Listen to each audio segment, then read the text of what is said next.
Hello students, आज के इस वीडियो में हम पढ़ेंगे चैप्टर 10 जो कि है प्रोड्यूसर इक्विलिब्रियम। इस चैप्टर में हम पढ़ेंगे कि एक प्रोड्यूसर को किस लेवल तक अपना आउटपुट प्रोड्यूस करना चाहिए ताकि वो एक इक्विलिब्रियम की सिचुएशन में हो। इक्विलिब्रियम की सिचुएशन वो पॉइंट ऑफ आउटपुट होता है और मैं ऐसा बोलूँ कि वो स्टेट ऑफ रेस्ट होता है जहाँ से कि प्रोड्यूसर्स अपने आउटपुट को ना तो इंक्रीज करना चाहता है और ना ही डिक्रीज करना चाहता है, क्योंकि उस लेवल पे जो उसका प्रॉफिट होता है वो सबसे ज़्यादा मैक्सिमम होता है। तो इसके लिए दो अप्रोचेस होती हैं। पहली अप्रोच तो है total revenue and total cost approach. दूसरी जो अप्रोच है वो है marginal revenue and marginal cost approach. आज के इस वीडियो में हम सिर्फ इस एक अप्रोच को कवर करेंगे और इसका जो पार्ट भी मैं कल अपलोड करूंगी उसमें मैं आपको मार्जिनल रेवेन्यू और मार्जिनल कॉस्ट अप्रोचेस के बारे में बताऊंगी। टोटल रेवेन्यू और टोटल कॉस्ट के अप्रोचेस की कुछ लिमिटेशंस होने की वजह से हम लोग marginal revenue and marginal cost को यूज करते हैं।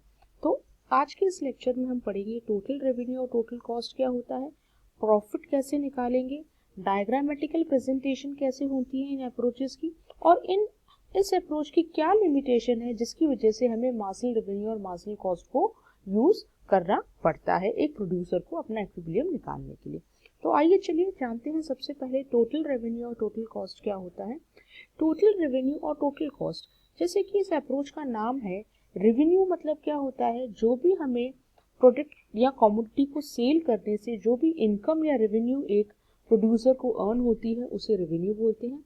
जाहिर सी बात है, किसी भी कमोडिटी को बनाने के लिए कोई ना कोई कॉस्ट इनकर करनी पड़ती है प्रोड्यूसर को। तो उस कमोडिटी को बनाने की टोटल कॉस्ट उसकी कितनी लगी। टोटल कॉस्ट के अंदर दोनों तरह की कॉस्ट आ जाती है, फिक्स कॉस्ट और वेरिएबल कॉस्ट। तो वो कॉस्ट कितनी लगी और उस कमोडिटी को बेचने से रेवेन्यू कितना होता है, टोटल रेवेन्यू, तो वो हमारा होता है टोटल रेवेन्यू। तो प्रॉफिट कहाँ पे मैक्सिमाइज होगा, जहाँ डिफरेंस दोनों का सबसे ज्यादा होगा। जैसे कि यहाँ लिखा है, we can explain the equilibrium of the firm with the help of the total revenue and total cost approach. इस अप्रोच की मदद से हम ये पता लगा सकते हैं कि प्रोड्यूसर का इक्विलिब्रियम पॉइंट कहाँ पे होगा। Total profit is defined as the excess of total revenue over total cost. तो टोटल प्रॉफिट कहाँ होता है, जहाँ डिफरेंस बिटवीन टोटल रेवेन्यू और टोटल कॉस्ट सबसे मैक्सिमम होता है। Therefore profit is maximum when total revenue minus total cost is maximum. तो प्रॉफिट उसी प्लेस पे होगा जहां दोनों का डिफरेंस जो है वो सबसे ज्यादा मैक्सिमम होगा। चलिए आइए अब हम डायग्राम की मदद से जानते हैं कि कहाँ पे जो डिफरेंस होता है टोटल रेवेन्यू और टोटल कॉस्ट का सबसे ज्यादा मैक्सिमम होता है। जैसा कि आप देख रहे हैं, ये जो लाइन जा रही है ये टोटल रेवेन्यू का कर्व है जो कि जीरो ओरिजिन से स्टार्ट होके बढ़ता बढ़ता बढ़ता बढ़ता एक स्ट्रेट लाइन पे जा रहा है।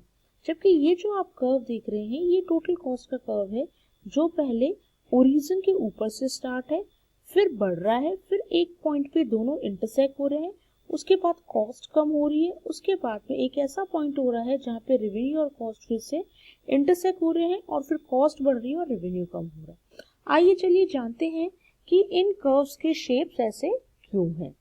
तो टोटल कॉस्ट जो होती है, जब भी कोई भी प्रोड्यूसर किसी फर्म को बनाएगा तो उसको कुछ ना कुछ कॉस्ट इनकर करनी पड़ेगी। जरूरी नहीं है जितनी कॉस्ट उसने इनकर करी हो उतना ही उसको इनिशियल पीरियड में रेवेन्यू भी अर्न होता है, क्योंकि इनिशियल पीरियड एक ऐसा पीरियड होता है जहां हम हमारे फिक्स फैक्टर को फुल्ली यूटिलाइज नहीं कर पाते, सिर्फ आउटपुट बढ़ाने के लिए हम वेरिएबल फैक्टर्स को इंक्रीज करते हैं। तो इनिशियल स्टेज में क्या होता है, रेवेन्यू जो होती है यानी हमारी जो इनकम होती है वो हमेशा कम होगी, पर जो कॉस्ट होती है कमोडिटी को बनाने की वो हमेशा ज्यादा होगी। इसीलिए इनिशियल पीरियड में जो रेवेन्यू का कर्व होता है वो नीचे होता है और कॉस्ट का कर्व जो होता है वो ऊपर की तरफ होता है। जैसे जैसे हम कमोडिटीज का प्रोडक्शन इंक्रीज करते हैं वैसे वैसे इकोनॉमीज ऑफ स्केल इंक्रीज होने लग जाती है। फिर एक ऐसा पॉइंट आता है जहाँ पे ये दोनों इंटरसेक्ट होते हैं, इस पॉइंट को हम बोलते हैं BEP यानी कि ब्रेक इवन पॉइंट। इस पॉइंट पे हमारा जो कॉस्ट होता है वो रेवेन्यू के बराबर होता है, यानी अगर किसी चीज को बनाने के लिए मेरे को 10 रुपए लगे तो उस चीज को सेल करने से मेरे को कितनी इनकम हो रही है, 10 रुपीज। तो यहाँ total revenue is equal to total cost होता है। बट फिर भी मैं प्रोडक्शन को और इंक्रीज करती हूँ क्योंकि ये तो BEP है, ब्रेक इवन पॉइंट है, यहाँ पे तो मेरे को प्रॉफिट मैक्सिमाइज हो ही नहीं रहा है, सिर्फ मेरी कॉस्ट रिकवर हो रही है। उसके बाद अगर मैं प्रोडक्शन को और इंक्रीज करती हूँ तो आप ये देखिए कि जो रेवेन्यू है ये ऊपर है और ये जो कॉस्ट है ये नीचे, यानी रेवेन्यू ज़्यादा हो रहा है और प्रोडक्ट को बनाने की जो कॉस्ट है वो कम लग रही है, इसीलिए वो कर्व नीचे से जा रहा है। तो उसके बाद में फिर ये कर्व बढ़ते ही जाएंगे, जैसे जैसे जैसे जैसे प्रोडक्शन और इंक्रीज करूंगी तो फिर वापस एक ऐसा पॉइंट आएगा due to diseconomies of scale जहाँ पे कि फुल फैक्टर फुल्ली यूटिलाइज हो जाते हैं इस पॉइंट पर, उसके बाद भी वेरिएबल फैक्टर्स को इंक्रीज करती हूँ तो diseconomies of scale start हो जाती है। तो यहाँ पे जो इंटरसेक्ट करते हैं तो इस ये पॉइंट भी बीईपी होता है, यहाँ पे नो प्रॉफिट नो लॉस की सिचुएशन होती है। और उसके बाद में जब फुल फैक्टर को यूज करने के बाद भी प्रोडक्शन इंक्रीज करता है कोई प्रोड्यूसर तो उसकी टोटल कॉस्ट जो होती है वो ज्यादा होती है और रेवेन्यू कम होता जाता है। तो अब आप देखेंगे कि जहां इन दोनों का गैप सबसे ज्यादा है वो हमारा प्रॉफिटेबल सिचुएशन है, वहां प्रोड्यूसर का प्रॉफिट मैक्सिमाइज हो रहा है। तो इस गैप से हम एक लाइन वर्टिकली खींच लेंगे वाई एक्सिस से, तो ये हमारा आ गया आउटपुट। तो एक प्रोड्यूसर को कितना आउटपुट करना चाहिए, 0 टू Q0 तक आउटपुट करना चाहिए, तभी उसका जो रेवेन्यू है वो मैक्सिमाइज होगा। यानी देखो अगर एक प्रोड्यूसर इस 0 ओरिजिन पॉइंट से Q0 तक आउटपुट प्रोड्यूस करता है तो उसको प्रोड्यूस करने की उसकी कॉस्ट लगती है 0 TC, जबकि उसको सेल करने से उसको रेवेन्यू होता है 0 TR। तो ये जो डिफरेंस है, ये जो गैप आपको दिख रहा है, ये टोटल प्रॉफिट है। तो इस अप्रोच से हमने ये जाना कि टोटल रेवेन्यू और टोटल कॉस्ट का डिफरेंस जहाँ सबसे ज़्यादा होता है वही प्रॉफिट प्रोड्यूसर का इक्विलिब्रियम पॉइंट होता है और उसी पॉइंट पे प्रोड्यूसर को आउटपुट प्रोड्यूस करना चाहिए। बट इस अप्रोच की जगह हम marginal revenue marginal cost approach क्यों यूज करते हैं, क्योंकि इस अप्रोच की अपनी कुछ लिमिटेशंस हैं। तो चलिए आइए जानते हैं क्या है उसकी limitations. Limitations of total revenue and total cost approach. सबसे पहली limitation है it is difficult to find out at a glance the maximum vertical difference between total revenue and total cost curve.